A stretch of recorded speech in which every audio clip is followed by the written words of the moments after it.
The next three sections are building up to being able to work with Pythagorean identities in order to break down trig proofs. So the first skill we're going to work on is how to factor something that has a trigonometric function in it. So just briefly, if I had an expression like 3x squared plus 9x equaling 0, there's a small issue with an equation like that in that it contains both an x squared and an x, and so you don't have any linear algebra skills to be able to solve that. What you have to do is separate it out into a string of products and then set up cases in order to solve it. So you've maybe seen a bit of this in the course so far, but I'm just going to work on this one that doesn't have trigonometry in it, and then we'll use this example as a model for one that does. So when you're factoring, you look at the numbers first and you ask yourself if there's any number that can divide evenly by these so that you can undo the multiplication. So I have a 3 times x squared and a 9 times x. Well, that's the same as 3x squared plus 3 times 3x equaling 0. So I have both this term and this term multiplied by 3, so I could be more efficient in my notation if I employed some brackets and only wrote it once, like so. So what I've done is I've unmultiplied that bracket, right? If I were to redistribute, 3 times x squared is 3x squared, 3 times 3x is 3 times 3x, which is 9x. So I haven't changed the value of the left side, I've just changed the way it looks. Now there's also an extra factor of x in there, so I could consider x squared as x multiplied by x plus 3 multiplied by x. So because I have multiplication by x in both of these terms, I could again be more efficient in my notation by just doing it once out in front. So I have something like that. 3x times x is 3x squared. 3x times 3 is 9x. So how does that help you? Well, you don't have any operators that can undo both an x and an x squared. But what you can do here is use the logical fact that the only way you can multiply two things together and get 0 is if this one equals 0 or this one equals 0. In a very rare circumstance, they could both be equal to 0, but you only need one of them. So what I've done there is I've broken it into cases, right? Case number 1 is where this half equals 0. Case number 2 is where this half is the one that equals 0. And then I just have to solve from there. For this case, I just have to divide by 3. X is 0 over 3, so x would be 0. And in this case, I subtract 3 from both sides, and I get that.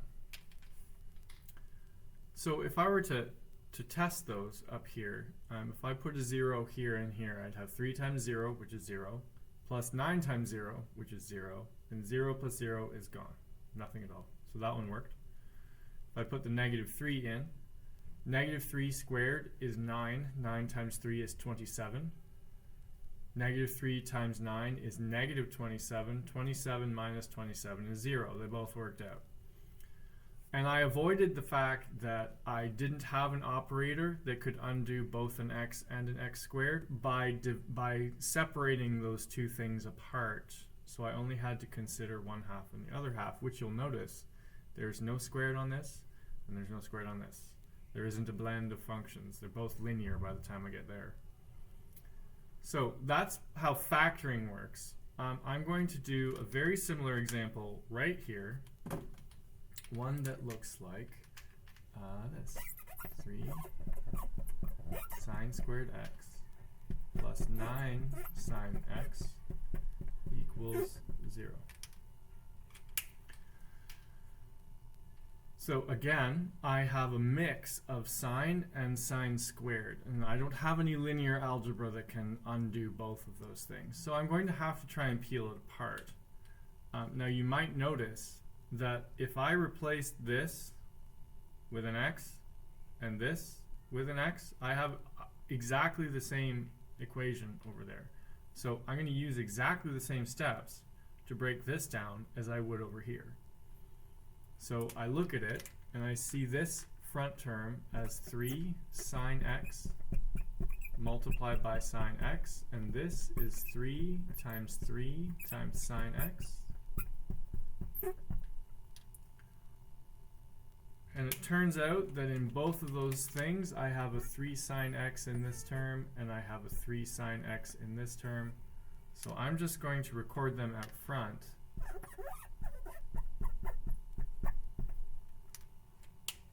Leaving sine x in this term and plus 3 in this term.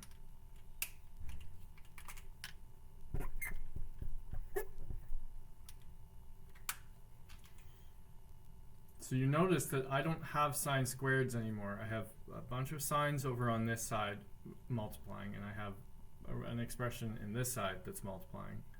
And if this thing multiplied by that equals 0, then I can set up two cases. Case 1, case 2.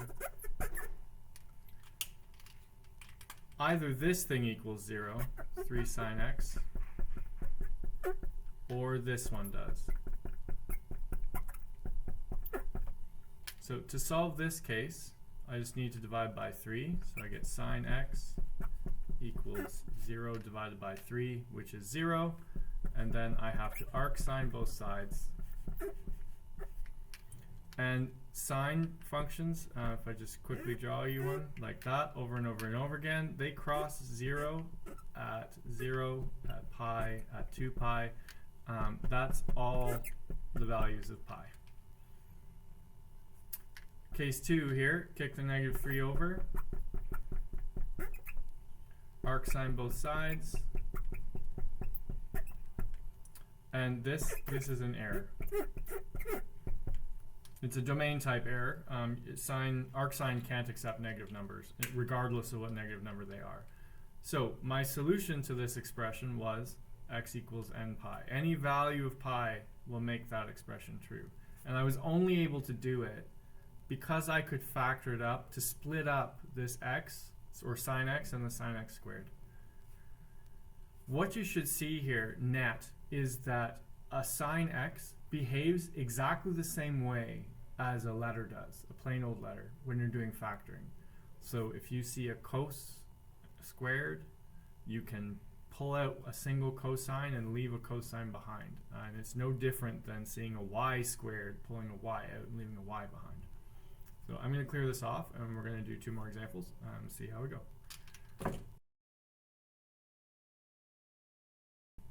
So we have another one here. I have a cos x and a cos squared x, and that's problematic. So in order to figure out what I can factor out, I'm going to split my cosine squared into a cosine multiplied by itself. I feel like it's easier to see then. So 2 cosine x minus cosine x equals 0. And looking at that particular line, in this term I have a cosine x, and in this term I have a cosine x. So I'm going to factor that out in front, like so. And to decide what's left, I have a 2 here and a cosine x, so in they go. I have my negative. Now I need to have something here so that when I undo this, when I redistribute in, that this doesn't just vanish. So the thing I need there is a 1. I'll give you a minute to convince yourself of that. If I put this cosine back into the bracket, I should end up with the same expression I started with. So cosine times 2 cosine is 2 cosine squareds. A cosine times a negative 1 is a negative 1 cosine. So that's why it looks like that. Equals 0. through factoring, I have successfully split my cosine squared into two pieces that can be treated separately under separate cases. So I'm going to jot them down. Case number 1, case number 2. Case 1 is this thing, the cosine x equals 0. And case 2 would be 2 cos x minus 1 equals 0. If I arc cos here, so I'm going to draw a cosine here just so we can take a look at it. That crosses here and here. That's at pi over 2 and at 3 pi over 2. How are we going to write that? So x would equal pi over 2, 3 pi over 2, 5 pi over 2, dot, dot, dot, etc. You might call that odd halves of pi. Halves, halves, halves. Halves would be a verb of pi. Or 2n plus 1 over 2 pi. Now that, you think about that. N is any integer you like, so you pick one like 4. 2 times 4 is 8, 8 plus 1 is 9. This thing here is going to generate an odd number regardless of what you choose for n. Having you return this as an answer that's beyond what I would expect you to do, but you'll maybe see something like this in a university course, so you might want to get used to writing that kind of thing down, or coding answers that way. Case 2, 2 cos x equals 1, so cos x is 1/2. So x is the arc cos of 1/2. 1/2 is one of my special triangle numbers, so I'm gonna draw that. 1 to root 3. I've got a pi over 3 down here and a pi over 6 up there. So the family of angles that gives me 1 over 2 as a cosine is this one here, adjacent over hypotenuse. So I'm in the pi over 3 family, and I want one that's positive, so cosines are positive here and here. So the pi over 3 in that quadrant is pi over 3, a single one, plus as many arbitrary rotations as you like. And the pi over 3 down here would be 1 pi over 3, 2 pi over 3, 3 pi over 3, 4 pi over 3, 5 pi over 3 goes there.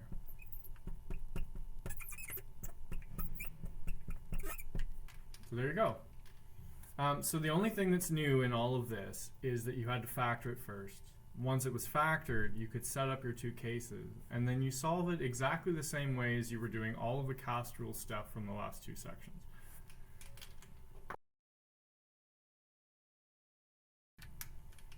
So our final example, one with a tan in it, just for completion. I've got a tan squared that I can split up into a tan multiplied by a tan. So let me do that.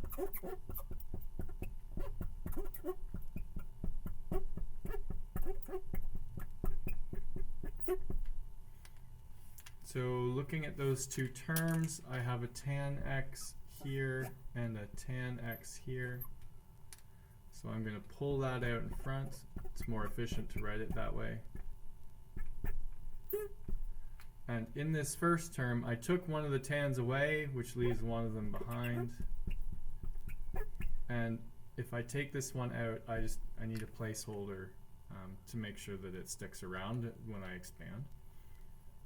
So I have a thing times a thing equaling 0. That's a cue that you need to use cases. So case number 1, case number 2. Case 1 would be where the first thing equals 0, tan x is worth nothing. Case number 2, when tan x plus 1 equals nothing. So I'm going to have to arc tan here.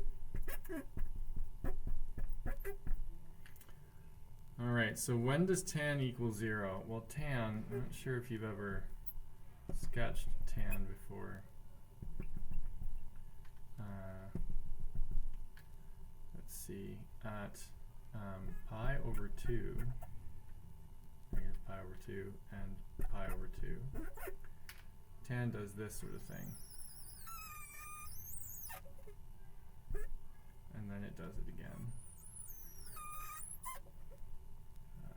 3 pi over 2. So it's zeroing out at 0, and halfway between pi over 2 and 3 pi over 2 is pi. So it looks like this thing is zeroing out for any value of pi. So x would be any value of pi. Case 2, tan x equals negative 1. So you're going to have to arctan that.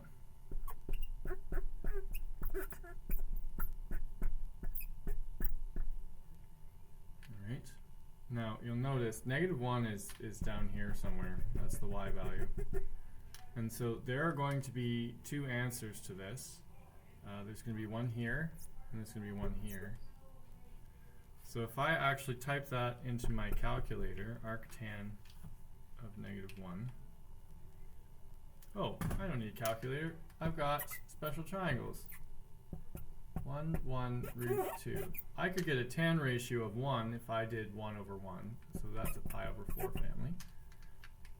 And cast rules says that tan ratios will be negative here and here.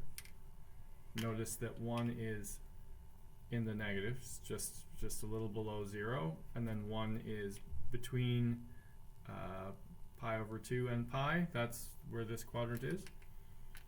So my pi over 4 family in this one would be 3 pi over 4 plus as many rotations as you'd like, and the one in this would be 7 pi over 4 plus as many rotations as you like. So when you get to the problem sets, you're just factoring, a simple factor. And once you have a simple factor, you're going to be asked to solve some cases. So you'll just get some more practice with your cast rule.